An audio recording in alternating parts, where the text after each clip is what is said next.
seorang yang perempuan Dursila gitu ya. Sebab karena besarnya cemas dan sakit hati, aku berbicara demikian lama. Jawab Eli, pergilah dengan selamat, dan Allah Israel akan memberikan kepadamu apa yang engkau minta daripadanya. Jadi ketahuilah teman-teman gitu ya. Di sini Hana disalahpahami oleh Imam Eli gitu ya. Kadang sama juga seperti kita gitu. Ketika kita sedih, ketika kita mungkin tertekan dalam hidup ini gitu ya, begitu banyak pergumulan, tidak ada orang yang memahami kita gitu ya. Kita rasanya sendiri gitu. Ketika kita berkata-kata pada Tuhan, mungkin orang lain menganggap ngapain kamu sih gitu. Kamu kok berdoa kayak gitu gitu.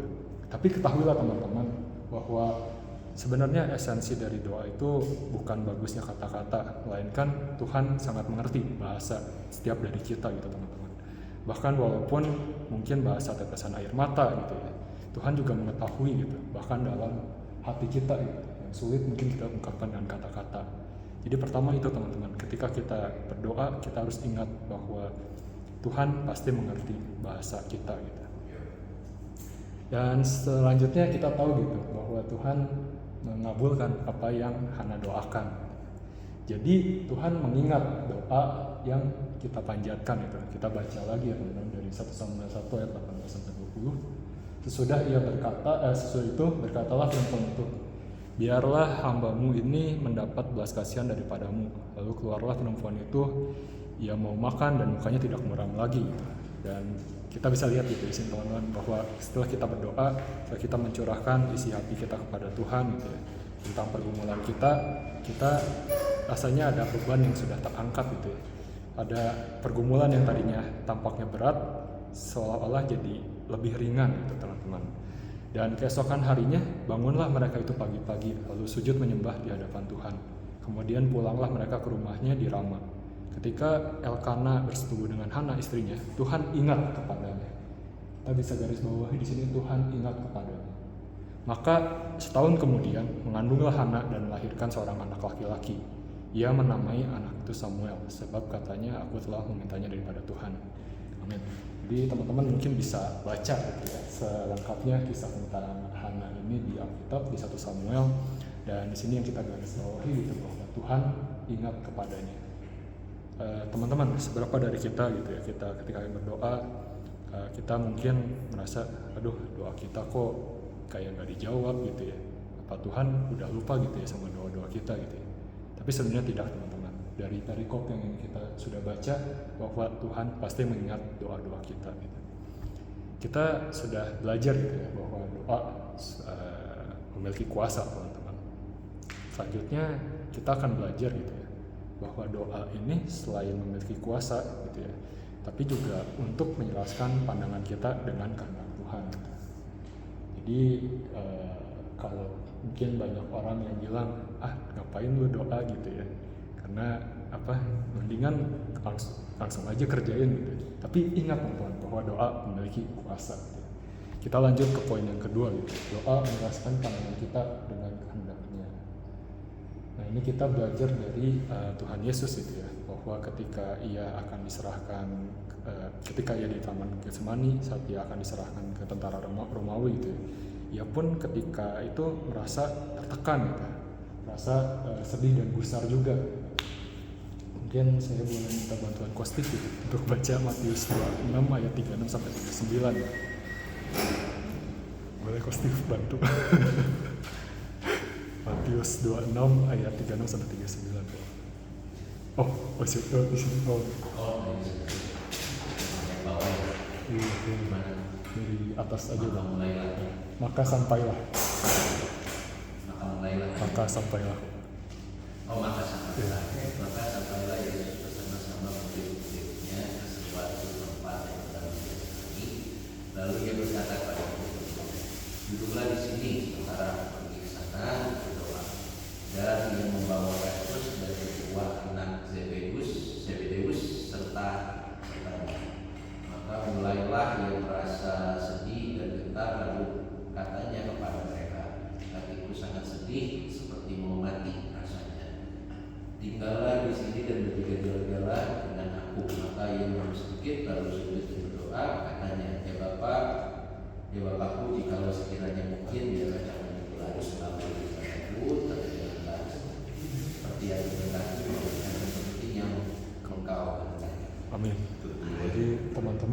sini kita bisa meneladani Tuhan Yesus juga ya teman-teman, bahwa Tuhan ketika Ia menjadi serupa dengan manusia, Ia merasakan rasa sedih dan gentar gitu, ketika hari-hari itu akan datang gitu. Bahwa di sini kita bisa baca bahwa hatiku sangat sedih, seperti mau mati rasanya gitu. Tinggallah di sini dan berjaga-jaga dengan aku. Maka Ia maju sedikit dan sujud berdoa.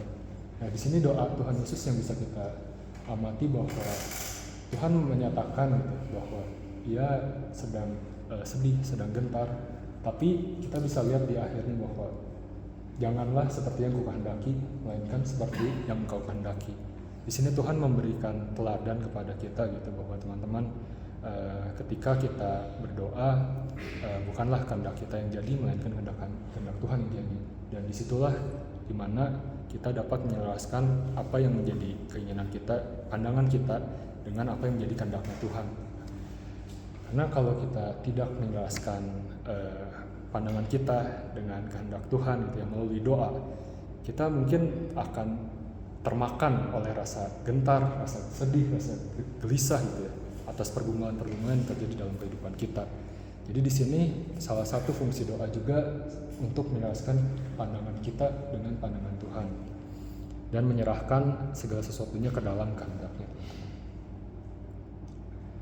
Nah, kita tahu gitu teman-teman, kalau kita sering dengar juga ayat ini gitu ya, di Yesaya 55 ayat 8-9, sebab rancanganku bukanlah rancanganmu dan jalanmu bukanlah jalanku.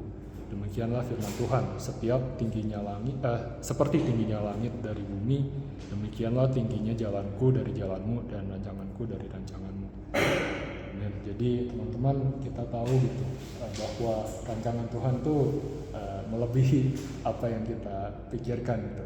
Dan bagaimana kita mengetahui rancangan Tuhan kalau kita tidak memiliki hubungan pribadi dengannya teman-teman.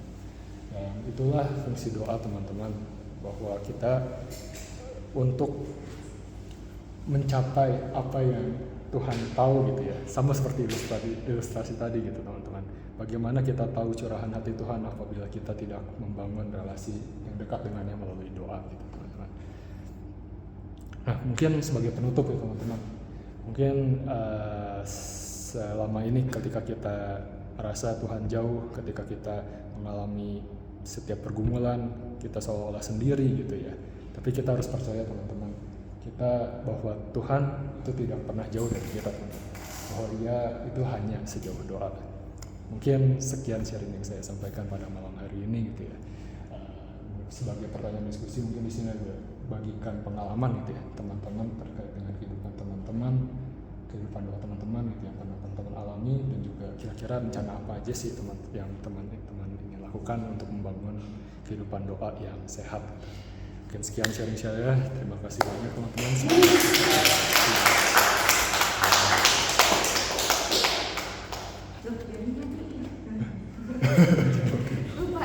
Oke, siap.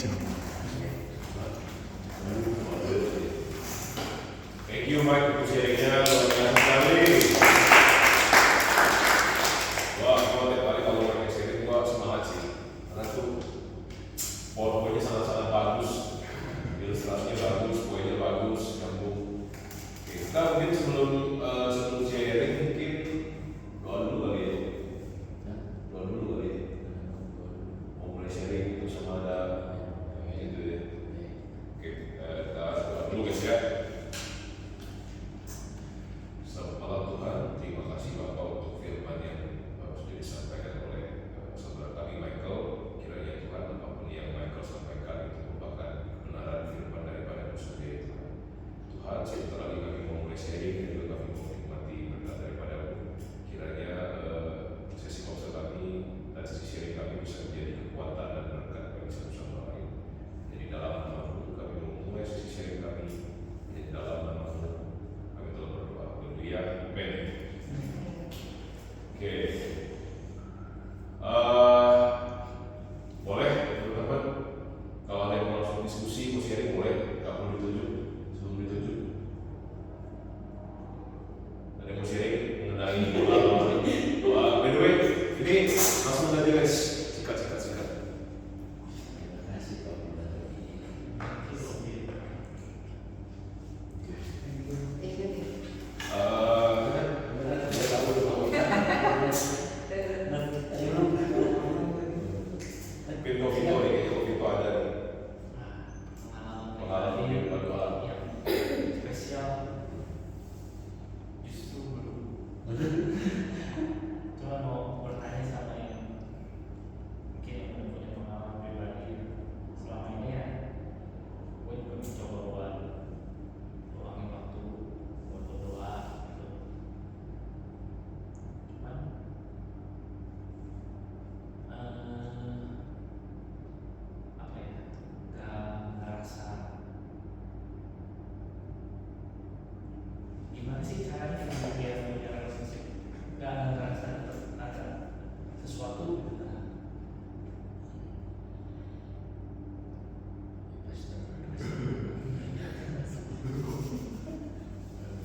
kosong. Iya.